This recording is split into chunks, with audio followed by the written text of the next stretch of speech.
mangiatevi. Hola, tutto bien? Allora, oggi affronteremo un discorso che è quello così un po' a briglia sciolta, quello degli effetti, di cosa mettere, di come mettere un effetto, i piccoli problemi in cui ci si trova nelle sessioni di registrazione. Vediamo, vi svelo io come risolvo i miei, poi è chiaro che ognuno ha la sua metodica, anzi, se contribuite nel canale fate solo un gran favore a tutti quanti. E quindi vi comincio a parlare, non prima però di avervi invitati a iscrivervi al canale. Passiamo alla schermata del Logic e cominciamo ad analizzare dei casi. Armiamo quindi la traccia, ovviamente la mia voce la sentirete doppia, e cominciamo a registrare. Vediamo, siamo di metronomo. Nella vecchia fattoria, ia ia oh. Ok? Un evergreen, anzi una new entry. Sentiamo. Nella vecchia fattoria, ia ia oh. Perfetto, possiamo togliere l'armatura di traccia. Vogliamo un riverbero su questa voce, lo possiamo andare tranquillamente a mettere sulla traccia, così facendo, prendere un chromaverb e ascoltiamo. Nella vecchia fattoria, ia ia oh. Chiaro? C'è, vedi così, nella vecchia fattoria, è solo segnale pulito, così è solo segnale dell'effetto. Nella vecchia fattoria, ia. Ok. Adesso facciamo conto che noi abbiamo il segnale dry che mettiamo quanto effetto vogliamo. Messo adesso che noi vogliamo equalizzare l'effetto, perché comunque ci sembra troppo basso, non possiamo. Nella vecchia fattoria, ia ia oh. Nella vecchia fattoria, ia ia oh. Lasciamo perdere che il plugin te lo concede, voglio dire, ti fa fare tutto. C'è la density, ci sono diversi parametri già sul plugin, ma lasciamo stare. Messo che noi abbiamo un riverbero che non ha queste possibilità. Non lo so, vogliamo lo stesso riverbero su un rullante. Abbiamo un rullante, vogliamo mettere lo stesso riverbero. Quindi noi cosa facciamo? Apriamo una traccia Software Instrument, prendiamo una bella batteria da qualche parte, il solito Ultrabit, no.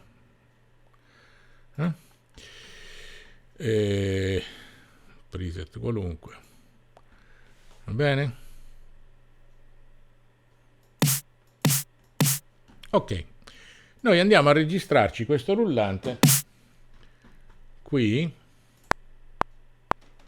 nella vecchia fattoria, ia ia oh.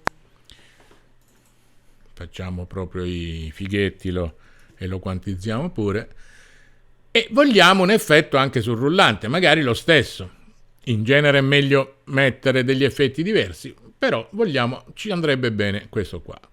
Dobbiamo di nuovo aprire chromaverb, tutte queste belle cose qua per avere la vecchia fattoria, ia ia oh. E quindi abbiamo il chromaverb aperto su questa traccia e il chromaverb aperto anche sull'altra traccia. Lavoro inutile. Perché? Perché c'è il discorso delle mandate come in un mixer normale analogico. Quindi si va ad aprire un bus, prendiamo per esempio un bus 1, scusate, lo facciamo con il mixer davanti in maniera tale che si vedono gli effetti di ciò che facciamo. Bus 1, eccolo qua, aux 1, e noi scriveremo rev, perché questo qui è il riverbero. Quindi non lo apriamo più sulla traccia, ma cosa facciamo? Abbiamo praticamente aperto delle manopole, lo facciamo qua, lo facciamo anche su questa traccia, dove dice send, delle mandate si dice, sul bus 1. Ovviamente su questo bus 1 andremo a caricare proprio il nostro chromaverb che volevamo. Magari mettiamogli un effetto vocal chamber, quello che è, così magari è più evidente, no? Allora, intanto a questo punto sulla voce noi abbiamo il segnale pulito sulla traccia 1 e il rullante segnale pulito sulla traccia 2. Sulla voce possiamo dare la mandata nella vecchia fattoria, ia ia oh.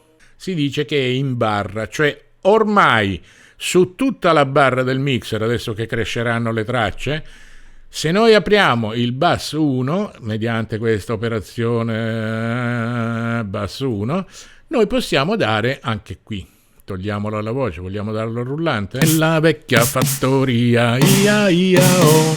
Chiaro? Diamolo a tutte e due. Nella vecchia fattoria, ia ia oh. Inoltre lo spreco di CPU è di meno perché abbiamo messo soltanto un riverbero. E è vero anche che possiamo continuare ad aprire delle mandate. Qui siamo per esempio portiamoci sulla pista sulla traccia del rullante. Apriamo una mandata anche sul bus 2, dove sul bus 2, eccolo qua, mettiamo un altro riverbero che chiameremo riverbero 2. Sempre un chroma, possiamo spaziare, andiamo nelle wave, cioè prendiamo quello che ci pare e piace, mettiamo, che ti devo dire, un Space Designer, vai, questo già di default è quello molto lungo, ne apriamo un altro sotto. A questo punto abbiamo la possibilità di avere due riverberi sulla stessa traccia e quindi utilizziamo un attimo la voce. Uno è questo e l'altro è questo. Sentite la profondità? Una cosa molto molto importante è questa. Se noi andiamo a considerare, per esempio, come avevamo fatto prima, il riverbero della voce, adesso è possibile equalizzare l'effetto. Equalizzare l'effetto è grandioso come cosa, perché se noi apriamo un equalizzatore possiamo equalizzare quindi il riverbero. Andiamo ad ascoltare solo il riverbero, che frequenze ha. Guarda che rompiballe di frequenze che ha. Intanto via queste qua, via. Nella vecchia fattoria, ia oh. Nella vecchia fattoria, ia oh. È una scatola. Nella vecchia fattoria, ia oh. Chiaro? Nella vecchia fattoria, ia oh. Nella vecchia fattoria, ia oh. Nella vecchia fattoria, ia. Diamo un po' d'aria. A questo punto tu vuoi mettere che senti nella vecchia fattoria, ia oh. Così o così. Nella vecchia fattoria, ia oh. Senti quanto impasta senza l'equalizzazione sul riverbero? Perché? Perché impasta di basse. Nella vecchia fattoria, ia oh. E quindi dobbiamo stare attenti. Ecco il discorso, ecco perché tagliare tutta sta robaccia. Prendete l'equalizzatore che vi piace di più, ma tagliatelo. Prendiamo un EQ normale, vai. Se no voi non siete contenti, vai. Se io apro il rullante, dagli un EQ normale, eccolo qua. Adesso qui non ci sono, ma se apro un piano elettrico cominci a vedere della roba qua. Comunque ci sono o non ci sono, prendi e vai giù. Capito? Via. A priori, poi dopo vedi.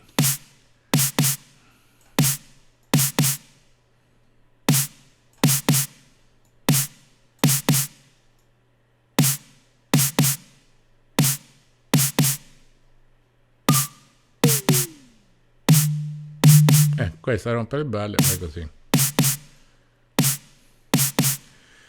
Ora, questo è un grande discorso perché alla fine, ecco come si arriva al missaggio o master. E andiamo sempre lì. Il missaggio, se fatto bene in maniera equilibrata, e qui sì, in maniera ortodossa e secondo certi canoni, ma tu non hai bisogno di fare nulla nel master, hai bisogno soltanto di portare i LUFS, di portare le dinamiche, quelle minchiate là, ma non hai bisogno di interventi pesanti per correggere quello che hai fatto. A proposito di correggere, poi andremo a capire che cosa si intende per errore, o meglio, per sbaglio. Va bene, e questo penso di essere stato chiaro sul discorso del riverbero. Idem per l'effetto eco, per i battimenti, gli echi, quelle cose lì. Non così per compressori d'essere, eccetera. Cioè un compressore non lo puoi mandare in barra, un compressore deve passarci attraverso il segnale, insomma, perché deve agire puntualmente su quel segnale. Ma lo andremo a vedere. Dicevo, voglio affrontare il discorso dell'errore. Allora, intanto la differenza che c'è tra errore e sbaglio tecnologicamente è che errore è qualcosa che si ripresenta sistematicamente, quindi tu sai che c'è, ne tieni conto. In fisica è un misuratore, qualsiasi oggetto debba misurare una quantità, inquina la quantità stessa. Facciamo un esempio: ti alzi la mattina, ti fumare la gola, metti il termometro dovrebbe misurare la temperatura corporea, ma lui è freddo, quindi mettendolo già è falsata quella temperatura. Certo, lo scarto è minimo, non sto dicendo che è ghiacciato, però quindi qualsiasi misuratore, questo è proprio un principio di cui si tiene conto, per esempio in tutte le misurazioni. Lo sbaglio invece è proprio del non raggiungere il risultato finale voluto. Quindi non c'è una regola alla quale non ubbidire per sbagliare. Non è così. Il discorso è proprio questo. Siamo pieni di sbagli diventati regola. In primis. E non esisterebbe un genere musicale se non ci fosse stato quello sbaglio in partenza. Il rock. Quindi la distorsione portata a quel livello esagerato di saturazione, quindi una distorsione armonica portata a quel livello, e ha fatto nascere la musica rock. Cioè non c'è chitarra, il rock non può prescindere da una chitarra col distorsore.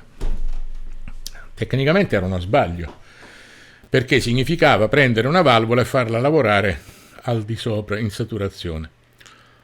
Un altro errore tipico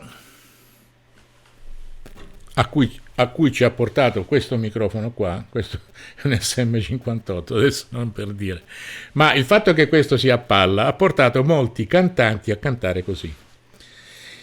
Allora, se noi analizziamo il diagramma polare di un microfono è fatto in modo che quando ci parlo sopra devo evitare quello che si chiama effetto prossimità. Cos'è l'effetto prossimità?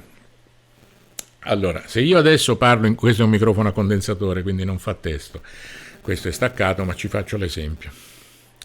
Se andate a guardare il diagramma polare, è così, quindi le basse frequenze della mia voce colpiscono sia la capsula da qua, sia per riflessione la capsula da dietro.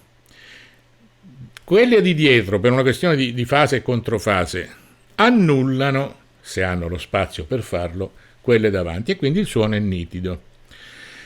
Spero di essere stato ortodosso nella spiegazione. Poi ovviamente ci sono, ripeto, canali dove questa roba è spiegata meglio. Non so, prendete il microfono di Sabino Coppolecchia, ce ne sono tanti. Io faccio le mie ricerche e ve le riverso, però ovviamente sono sempre un musicista, non un tecnico. Ma mi piace saperle, quindi poi alla fine le imparo.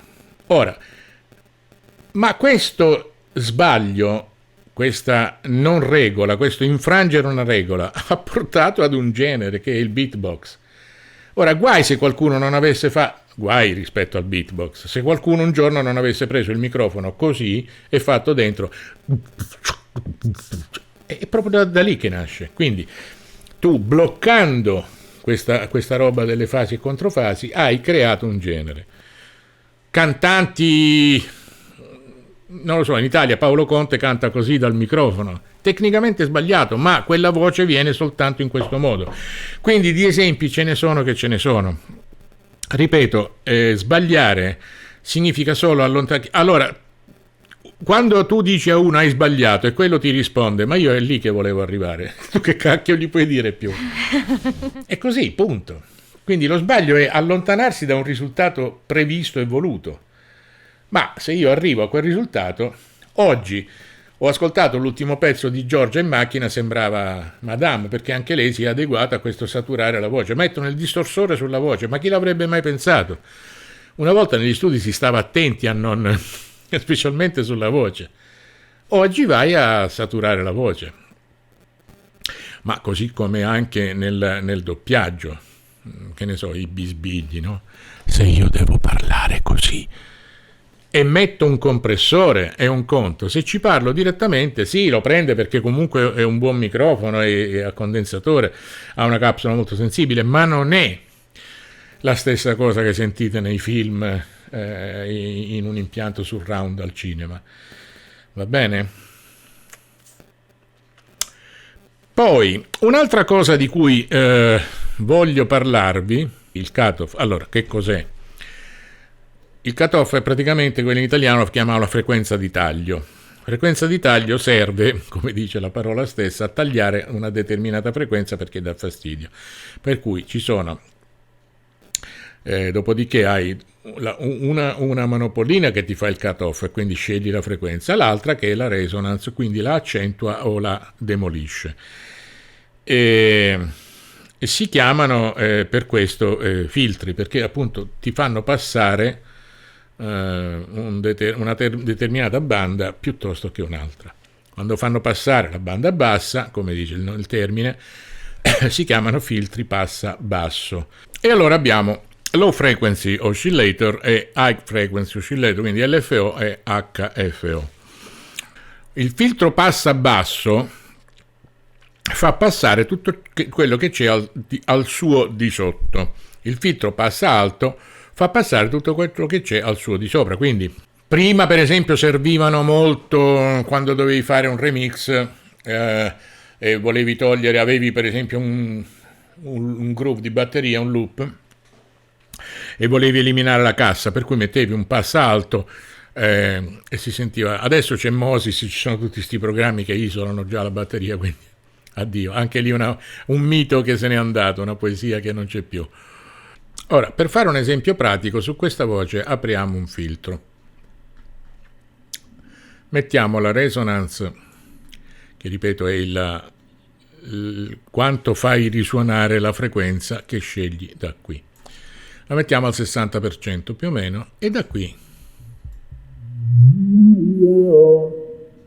la vecchia fattoria, ia ia oh. La vecchia fattoria, ia ia oh. Ok? Questo è quello che ti fa un filtro. La stessa cosa la puoi ascoltare se apri un equalizzatore, più o meno siamo lì. Se apriamo un equalizzatore, l'effetto, mettiamo su un compressore con un bel limiter perché sennò rischiamo che ci spacchiamo i timpani. L'effetto che ascolteremo è lo stesso. La vecchia fattoria, ia ia oh. La vecchia fattoria, ia ia oh. Chiaro? E questo è il discorso dei filtri. Andiamo a vedere adesso il compressore di dinamica. Il compressore è uno dei dispositivi, dei device meno appariscenti.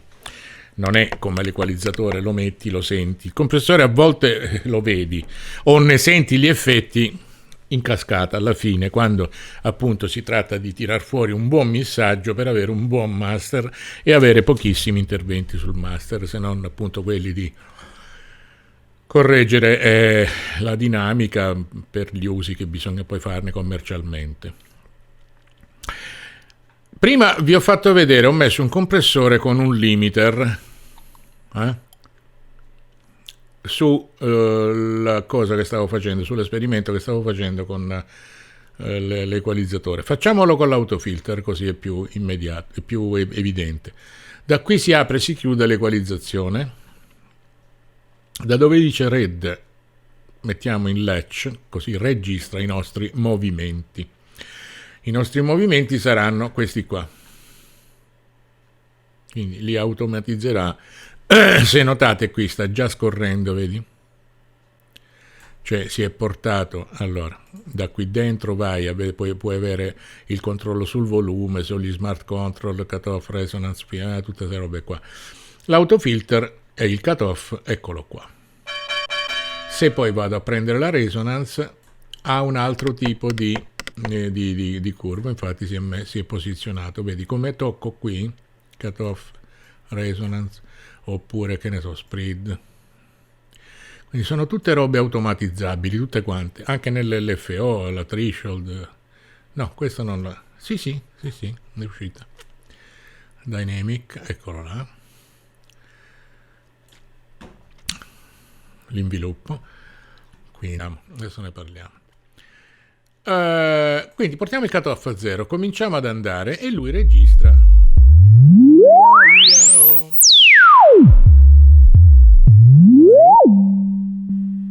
Ok?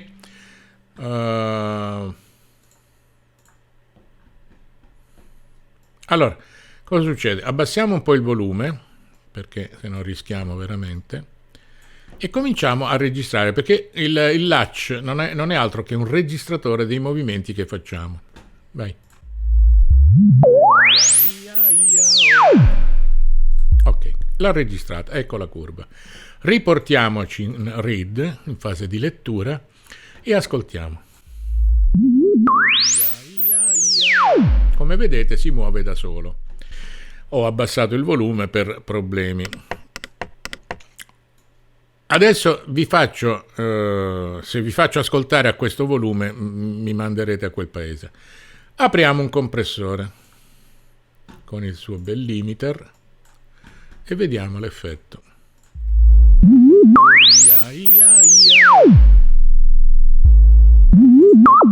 Innanzitutto anche sulle finali lo senti, prima non c'era questo tremolo sulle basse, ma il compressore che va a restringere la dinamica normalmente ti fa sentire anche, ti porta più su i suoni bassi di volume, non di frequenza. Aumentiamo un po' la threshold e diamogli un rapporto di 3:1 e rimettiamolo. Molto più sopportabile. Vuoi vederlo? Va bene, vogliamo vederlo? Facciamo un bounce in place, facciamo un region in place e avremo, ecco qui, questo è il region in place di questa roba compressa e con il suo bel limiter. Adesso invece allora questa la prendiamo e la mettiamo qua, l'appoggiamo là. Questa traccia la togliamo perché era quella che veniva fuori dal region in place. Rifacciamo un region in place senza il compressore, quindi spegniamolo.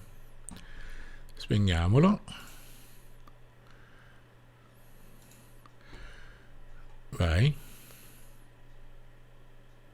Guardate la differenza. Questa era quella di prima, la traccia di prima, e questa è quella che è venuta fuori adesso. Togliamo via un attimo tutta sta roba, rimettiamo in vi abbasso il volume per veramente per non rischiare. Allora, via giù.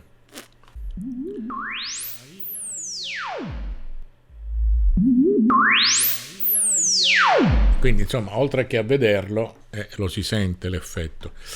E quindi possiamo riportare il volume qui, togliere via questa e tenerci buona questa qua. E questo è il compressore detto in parole molto elementari, no, in parole, in gesti più che in parole, che è quello che mi interessa poi alla fine, perché le parole le dice chi è più tecnico di me. Io vado sempre sul campo, tutta esperienza, e che a volte porta anche a fare un uso poco ortodosso, ma non solo, cioè sono cose che senti fare anche dai grandi, voglio dire. Voglio adesso parlarvi dell'inviluppo. Che cos'è l'inviluppo? Praticamente è la fotografia di un sintetizzatore, di una nota. È definito da 4 fasi: ADSR, attacco, attack, decay, sustain e release, e funzionano così. Se noi apriamo aspetta, prima apro questo qui, eccolo. L'inviluppo è questo qua, dell'amplificatore, della parte amp sto parlando. Quindi questo qui è un qualcosa di molto intuitivo. I parametri attack, D come decay, il sustain è fisso, qui è sempre questo, e release o tempo di rilascio. Allora, l'attacco è il tempo che ci impiega il suono per arrivare al suo apice, si dice. Quindi, per esempio, qui abbiamo, io sto premendo un La, se ammorbidisco l'attacco, se ritardo l'attacco, per esempio, di 1200 millisecondi, sentite che è più morbido, no? Ok. Il decay è il tempo di decadimento, cioè il tempo che ci mette, cioè praticamente il suono parte, va fino al suo apice, poi decade un pochino di tempo e si porta ad una certa soglia. Esageriamo così capiamo. Senti? Oppure la pendenza è più morbida. Poi abbiamo il sustain, cioè quanto il suono può mantenere finché io tengo premuta la nota, e questo mantiene all'infinito perché comunque finché tengo la nota schiacciata non decade. Quando lascio, pam, ha questo piccolo tempo tra qua e qua per decadere, per scomparire. Se questo tempo lo allungo,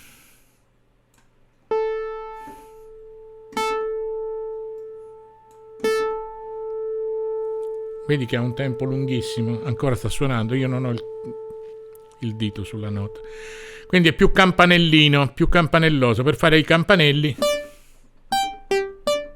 oppure non lo so, un arpeggio di chitarra, di arpa. Adesso togliamoci, questa è per visualizzarlo bene. Andiamo su uno strumento invece, tipo questo è M1, che ha tutti e 4 i parametri. Non li guardate qua, questi sono la DSR, l'inviluppo della modulation, è un'altra cosa. Andiamo a vederlo qua, cioè sul volume, sempre sulla parte dell'amplificazione del suono. Questo è un suono, andiamo con un suono di partenza, che è questo. Ha un attacco velocissimo, forse più lento sarebbe. Tempo di decadimento bassissimo, se lo alziamo. Decay più o meno uguale all'attacco, quindi praticamente se io abbassiamolo questo. Se io suono e tengo il dito sulla tastiera non cambia niente perché arriva subito a quel picco e lì rimane. Invece se io faccio scusate, ecco, se voglio che dal punto massimo di arrivo con l'attacco dopo aumenti, devo dargli un decay più alto. Infatti fa e poi sale. Se voglio il contrario devo abbassarlo, quindi avrò un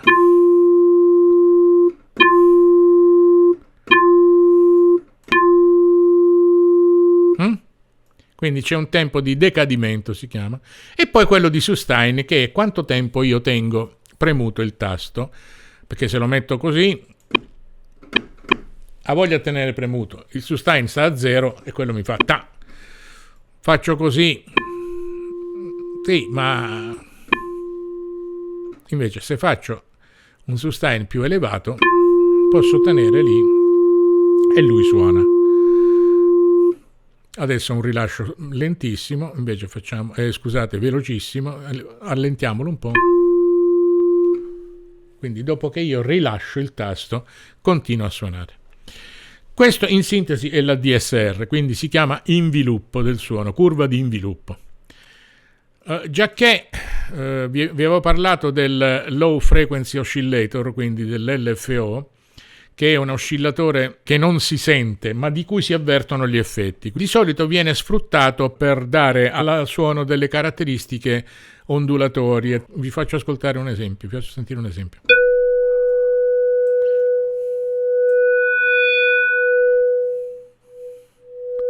Aumento la velocità.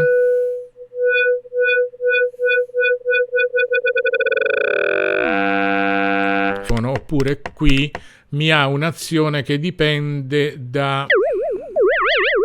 Ecco, e qui sentiamo l'inviluppo della modulazione, quindi dell'LFO in questo caso. Cioè la DSR non applicato alla intensità del suono, all'amplificazione del suono, ma alla sua modulazione. Quindi se metto un attacco alto, questo LFO che applico lo sento immediatamente. Se lo metto ritardato,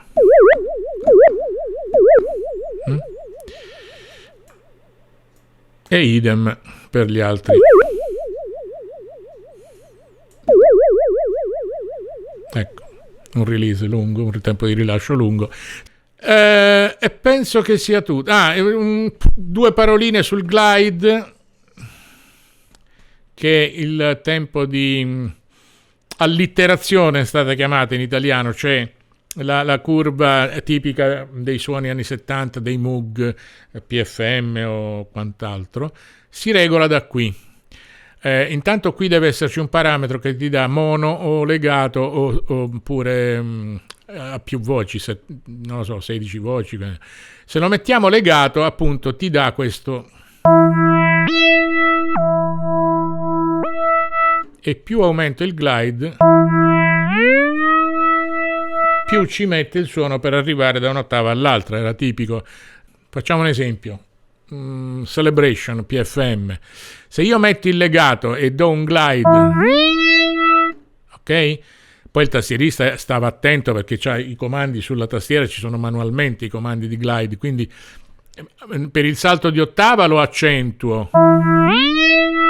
Poi subito lo devo riportare.